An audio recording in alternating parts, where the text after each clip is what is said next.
Muhammad. When the Most Honorable Elijah Muhammad departed, notice I did not say died. When the Honorable Elijah Muhammad departed, it was within a spirit of rampant hypocrisy. We did not know, or they did not know at that time, who was a believer and who was not a believer.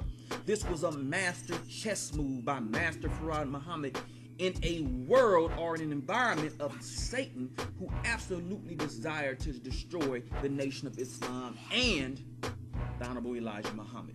Now, in the departure of the Honorable Elijah Muhammad, the Honorable Minister Louis Farrakhan was moved instinctively to do the things that he did. He was moved here and about, just like the Honorable Elijah Muhammad on the departure of Master Fard Muhammad in 1934. It was the wisdom, and it was the insightfulness, and it was the inspiration that was given to the Honorable Elijah Muhammad by Master Fard Muhammad that allowed the Honorable Elijah Muhammad to move and duck and run and hide while he was being chased under the guise of a murderous plot of even his own family members and the hypocrites, the 25,000 that were supposedly with Master Fard Muhammad before his departure, because the Most Honorable Elijah Muhammad began to teach some things that they were not aware of, that they did not understand. The hypocrites went out to kill Master Fard Muhammad, the Honorable Elijah Muhammad, outright. And every single one of them who did not have the mission of the Honorable Elijah Muhammad, they accused the Honorable Elijah Muhammad of being a hypocrite and changing the teachings. But it was the Honorable Elijah Muhammad whose understanding of Master Fard Muhammad would be the foundation of the nation of Islam in the wilderness of North America.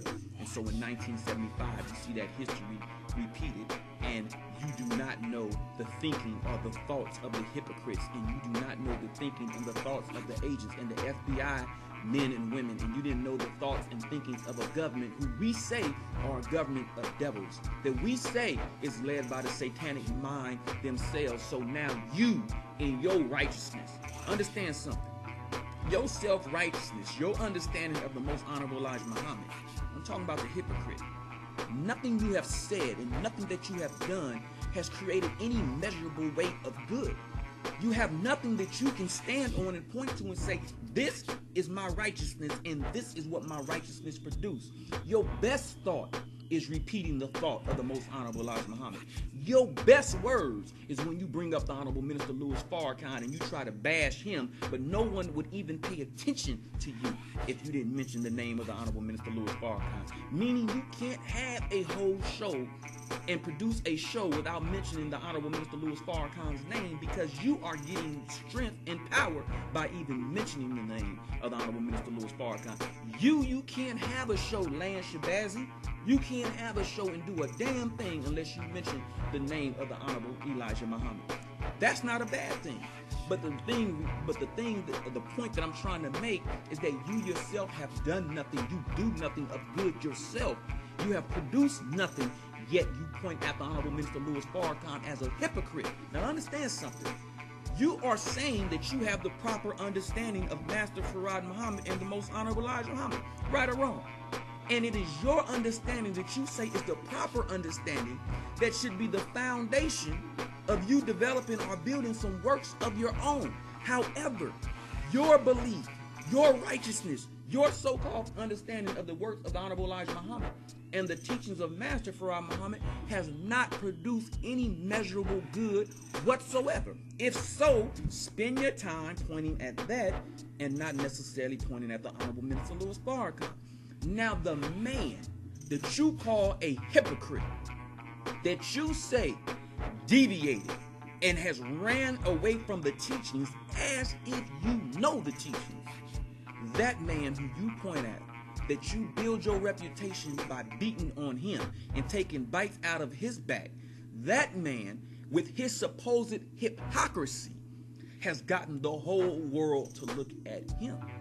That man, with his supposed hypocrisy, has traveled from state to state, country to country, nation to nation, and has been received by the rulers of the land in the name of the most honorable Elijah Muhammad. It is that man and his works that even that keeps the name of the most honorable Elijah Muhammad relevant today in the planet Earth.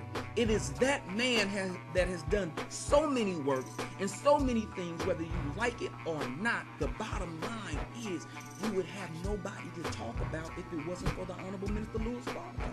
You would have absolutely nothing to do if it wasn't for the Honorable Minister Louis Farrakhan. So I think you should bow the hell down and pay homage to someone who is giving you purpose and reason in your life, because your whole purpose seems to me that you want to establish the fact that the Honorable Minister Louis Farrakhan is a hypocrite. Now let me say this. Are you trying to tell me that Bible and Holy Quran, as written by who? The 23 scientists. Are you telling me that the whole Bible and the whole Quran is fulfilled? Are you telling me that that lamb that appeared to be dead but was not dead, who went up, this is in Revelations now, went up and took the book out of the right hand of he who sits on the throne, has that been fulfilled yet? And if it has not been fulfilled, I'm going to say it again, there is a lamb that has appeared dead and slain from the foundation of the world, but he is not slain. There are 24 elders, or the 24 scientists are lamenting and crying and stressing over the fact that there is a book that is written by God, the Almighty, true and living, Lord of all the world, has written a book that the 24 scientists themselves have not the power to get up and put. That book is sitting there. Now a lamb who appears slain from the foundations of the earth gets up, goes, while the 24 scientists are crying like a bunch of, they are sitting there watching this and they can't do anything. Now this man, the Honorable Minister Louis Farrakhan, this lamb that appears to be slain, walks up, takes the book, releases the seal, and then there's a new gospel. Now, is that in the Revelation or not? Is that in the book of the Bible, Revelations, or not? And if it's in the book and it's in the Bible, let me ask you something. Was that Bible written by the 23 scientists and sanctioned by Allah in the year 1 or not? And if it is, that means that history is supposed to take place. In other words, for all of you all who are running around bumping your goddamn gums about the 144,000, and we trying to beat that prophecy of the 144,000, the 144,000 and the ability to beat the prophecy of the 144,000 is based upon the ability of that lamb who has appeared being slain but is not slain, his ability to go up and get the book.